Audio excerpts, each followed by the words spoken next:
Thanks for joining us again. I'm really glad you're here. We're trying to figure out who is the real Jesus. And today we want to ask, did Jesus come to take people to heaven? Of course he did. What are you talking about? You're going to get us fired if you tell us people that Jesus didn't come to take them to heaven. They should have fired me a long time agree. ago. Okay, why do you think it might not seem connected, but why do you think most people become Christians? Because they don't want to go to hell. I mean, isn't it obvious? That's one of the reasons I became a Christian is you can go to heaven where evidently it's air conditioned, or you can go to hell where it's really, really hot. Where do you want to go? The water boiler is always on.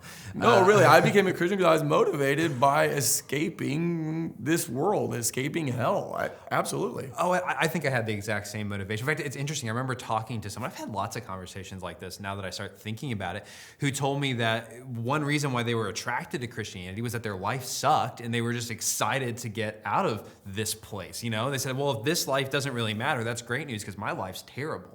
Yeah, and when you think about that as a Christian, that everybody's trying to get to heaven, makes you wonder, what am I supposed to do while I'm here on earth? I mean, right? It's like our waiting room. It's just like, yeah, I'm waiting. Why didn't God take me to heaven immediately when I became a Christian? If that's the whole point. Yeah, that would be nice. And I had another conversation with someone different. And this guy says to me, well, if the whole point is to go to heaven, I mean, what does it mean for my life? I guess I'm just supposed to sin less or, become more holy. And he's like, that just kind of gets boring over time. I mean, is that really all there is? Like every day we just get a little humbler, a little bit more patient. But at some point you're thinking, is Jesus about more than my own personal piety? Yeah. And unfortunately, I think Christianity gets narrow and it just gets, like we said, boring. Yeah. But it's crazy because the world is having this big conversation about really important issues, but we're over here trying to get taken to heaven.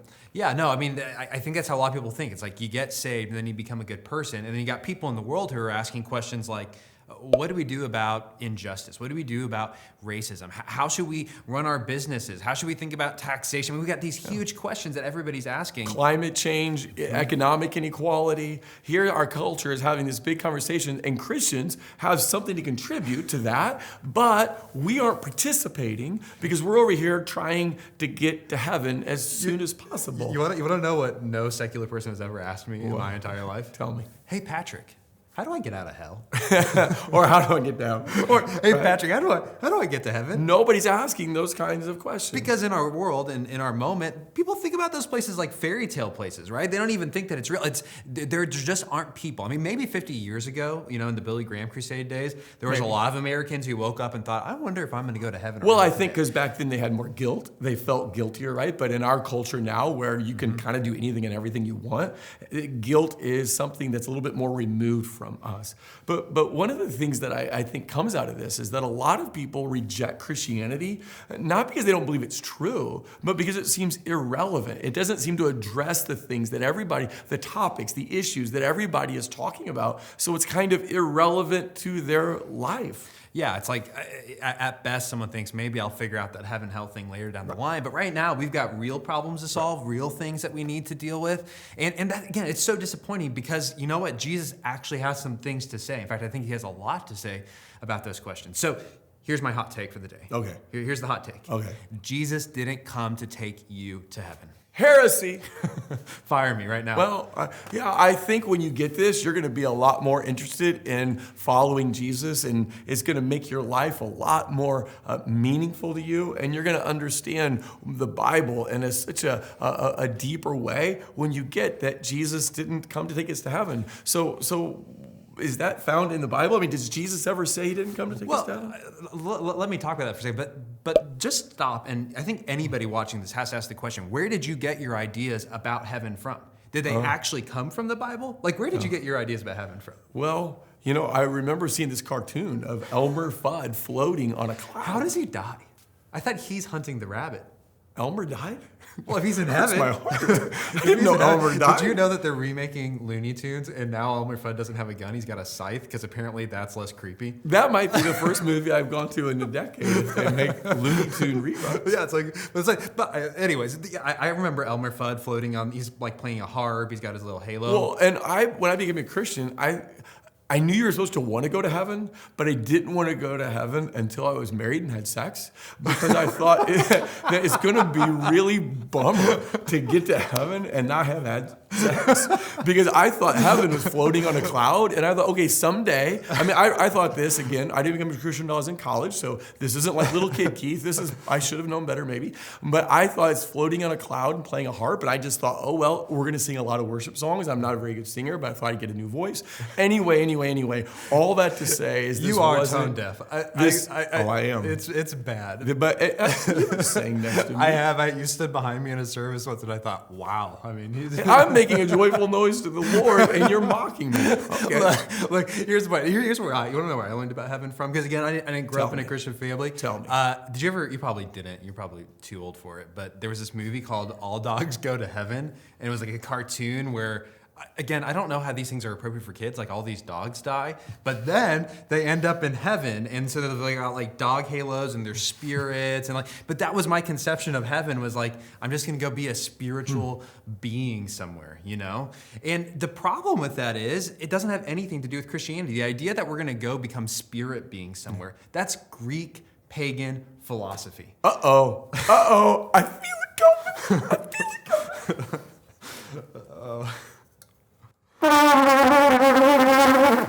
This is our private school Patrick Moment, where we're going to learn about Plato. We need to have a sponsor for these private school moments. Is there a private school that we could claim I went to that I didn't actually go to? Would you stop being defensive and explain Plato to us common people, public school kids? Okay. So here's the deal. Plato, not Plato. Plato. You know, he's a Greek. He's a Greek philosopher. He lived several hundred years before the time of Jesus, and he had this idea that you could divide the world up into material, physical things, and non-material, spiritual things. And in his conception of the universe, the material things, that's what was wrong with the world. You don't want to have the material stuff. That's what makes us corrupt, broken, evil, all those things. But the spiritual realm, the ideal realm, that's where we should want to be. And so his hope was that you could die and your physical body would die, and that there was a spiritual remnant of you which would then go to this idealized spiritual realm. And we still have this idea today, right? We think of spiritual things as being good, material things as being bad, or as Keith assumed, there's sex here, but this has nothing to do with sex. You know, there's all kinds of things that we start assuming, and it doesn't come from Jesus. It doesn't come from the Bible. In the Bible, there's no split between the material and the spiritual. Those two things are both important. In fact, humans and Jesus are both of those things all at once. They're not supposed to be separated. So when we get to talking about heaven, Are we done? Okay.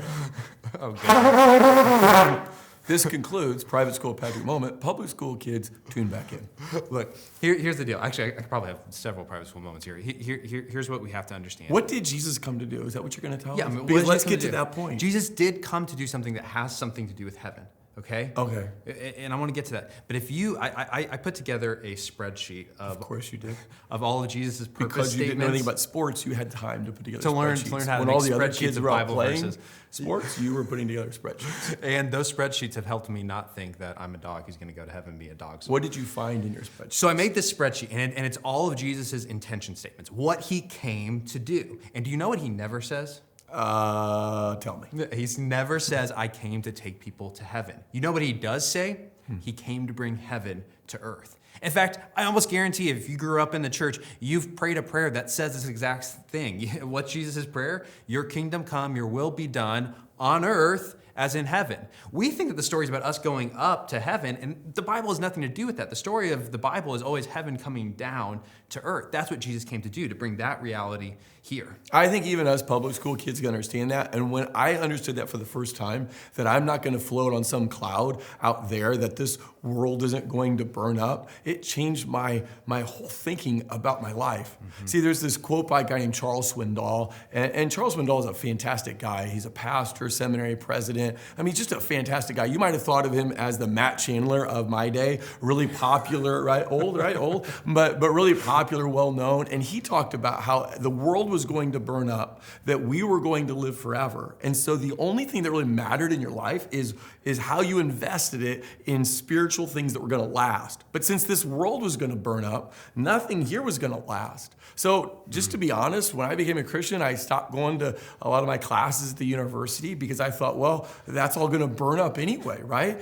And I didn't care about jobs or work. I told people that they were wasting their time when they went and did their jobs, that it was just a waste because it's all going to burn anyway. You know that I skipped classes too when I became a Christian. You did? I did. I actually flunked a class my freshman year of college. Private school, Patrick? Because I was converted to Christianity. Well, you were converted to Platoism, evidently. Well, so I was in this ministry, and we did ministry with high schoolers, and someone told me that if I went to the high school to hang out with high schoolers and build relationship for Jesus, that God would help me pass my test the next day. I wouldn't have to study. And I'm thinking, this is the best deal I've ever heard of. I get to go do something fun. Rewards in heaven? Instead of studying. Well, I failed that. I failed that test. It didn't go very well for me. Bummer. So you can see that when your vision of heaven is going to make all the difference in how you live here. If you think it's floating on clouds and the world burns up, you don't go to class, you don't care about your work, you don't care about climate, you don't care about racial injustice, you don't care about any of that stuff because it's going to burn. But if you realize that what God teaches in the Bible is that heaven comes down to earth and that God is going to renew and transform, rehab, you might think, this earth, then all of a sudden your life changes and all these issues that people are talking about today have meaning to you, and you can bring your Christianity to bear on those. So another quote. This is by you won't know this guy. He's a sports guy. Colin Cowherd. He has the biggest sports podcast, radio show, television show in the nation, I believe. And one time on his show, he was talking about his vision of heaven. And he talked about it being like where you drink mimosas and hung out in your down comforter. He had a very different idea of heaven than you had. Well, it was a lot better. I mean, I bet he had sex in his heaven. Okay, anyway, stop. So he said, I'm not sure that even really exists. So he says, I'm going to go for it now. I'm going to live my life to the fullest potential now. I'm going to think about me now. Now, you get it, right? Because if you're not sure there's a heaven, then why not go for it now? Now, contrast that to Malcolm Muggeridge. Muggeridge was this British guy. He was a journalist, a government official, kind of a public intellectual. And he goes on a trip to India, and he sees Mother Teresa. And so he's the guy who popularized Mother Teresa. Nobody knew who she was at the time. I didn't know that. And he sees her taking care of lepers. And he says he realizes that secular humanists like him, he was an atheist, secular humanist, don't build leprosariums. So do you get this point?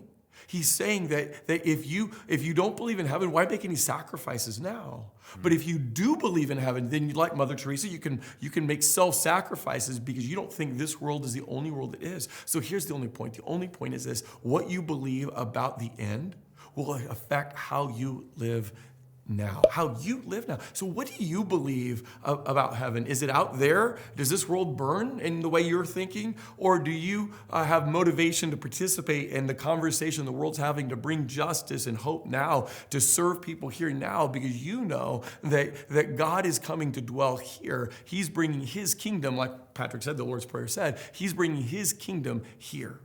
Okay, so let's pause for a second, because we've been talking about what do you believe about Jesus, but this is supposed to be about who is Jesus and what did Jesus actually say about these things. So I think it's really important that if we want to understand who Jesus is, we need to see the story that Jesus saw himself living it, how he thought about himself. And to do that, again, you can just go read your Bible, or you can listen to a little 5-minute summary here of the Bible story. And I think the most helpful way of framing it is using the language of kingdom. When people think about what Jesus said, I'm not sure what do you think they assume he talked the most about? Remember, like we talked about last time, the floaty Jesus with long flowing hair. Yeah. I think when he went around, I think he just kind of dropped some ethical truths, like the golden rule: treat other people like you want to be treated. Just a good teacher who's telling people how Evidently, to live great good lives. teacher. Yeah, great teacher, one of the best teachers. Well, the interesting thing is the word that Jesus uses probably more than any other word in the Gospels, and I haven't looked this up, so don't hold me to it. Maybe we'll look at it afterwards, and Cassidy can put something on screen that'll tell people if I was right or wrong. But we'll find out. I think the word that he said more than any other word was kingdom. If I had to guess, it's definitely the thing he talked the most.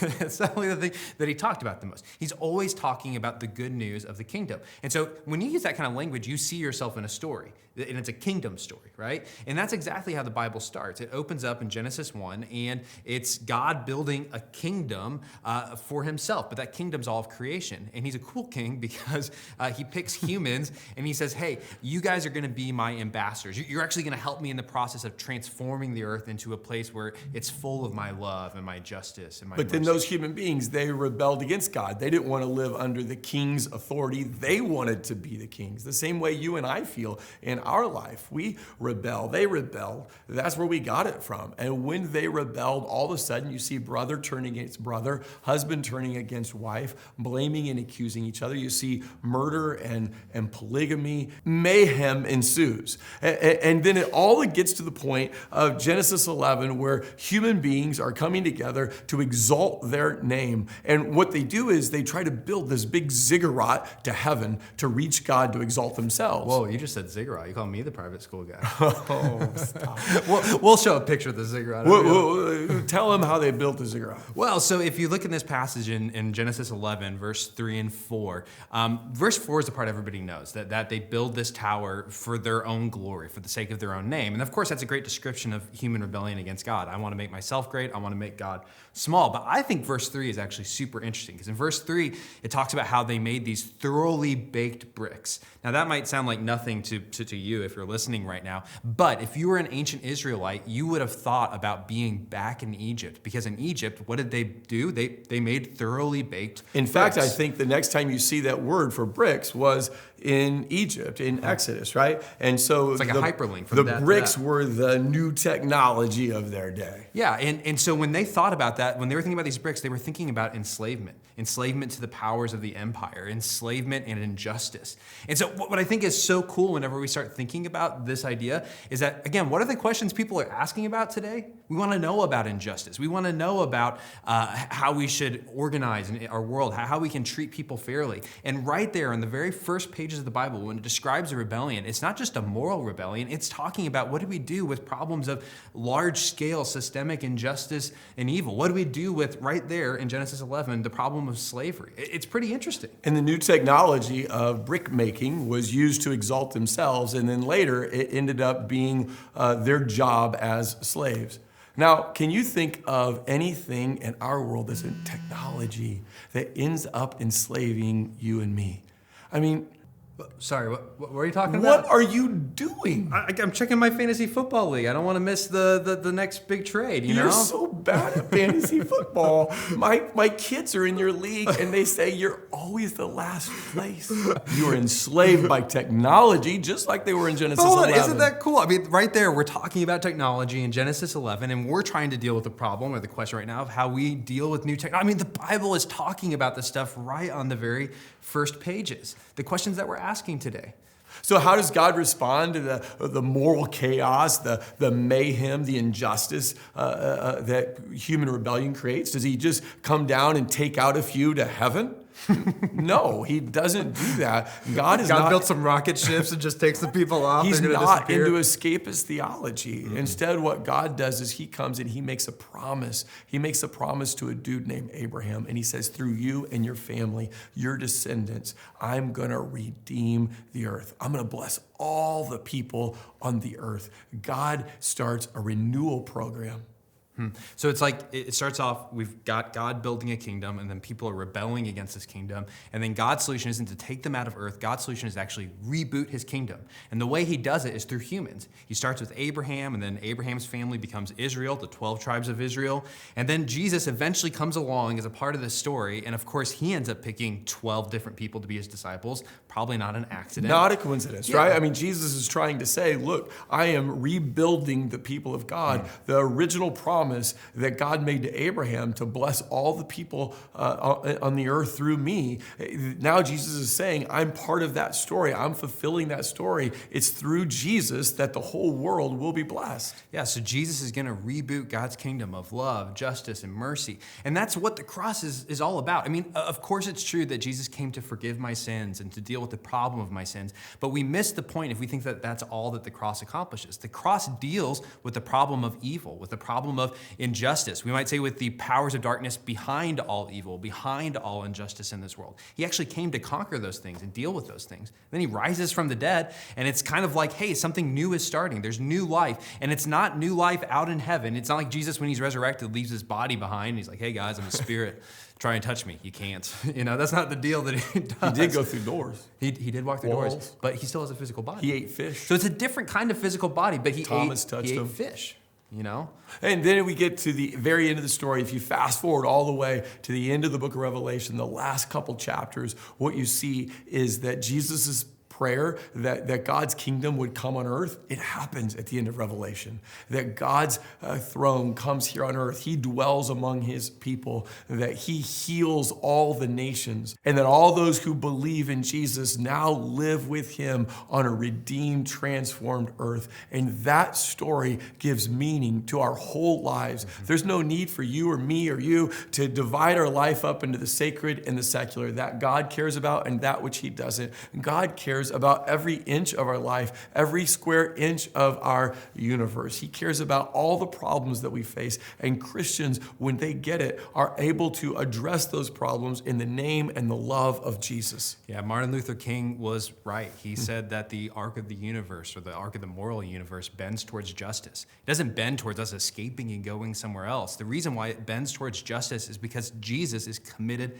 to this earth. It's not because human beings get better. No. It's not, that's why he knows justice is coming, because we get better. No, it's because God's going to do something. God has already done something in Jesus, and God will finally, climactically do something in the end, and we will spend the rest of eternity here. I used to think about this world kind of like the Titanic, it's just a sinking ship, and if you're just dealing with problems of injustice or whatever was happening here, it's like rearranging chairs on the Titanic. But you used to say polishing Polishing the brass on the polishing Titanic. the brass. Why invest anything here if the whole it's gonna thing's disappear. sinking? But it turns out that we live not on the Titanic as it sinks, but as it's being raised from the depths of the ocean, that God is restoring this place. Yeah, the Titanic's already sunk, right? This world has already been corrupted by human evil, but Jesus is committed to resurrecting this world, to bringing it up from the bottom of the Atlantic, we might say. And that means that what we do on the Titanic, what we do on this ship, rearranging those chairs, well, it matters because it's going to last forever. There's a real value to this. The show that was on several years ago called Extreme Home Makeover,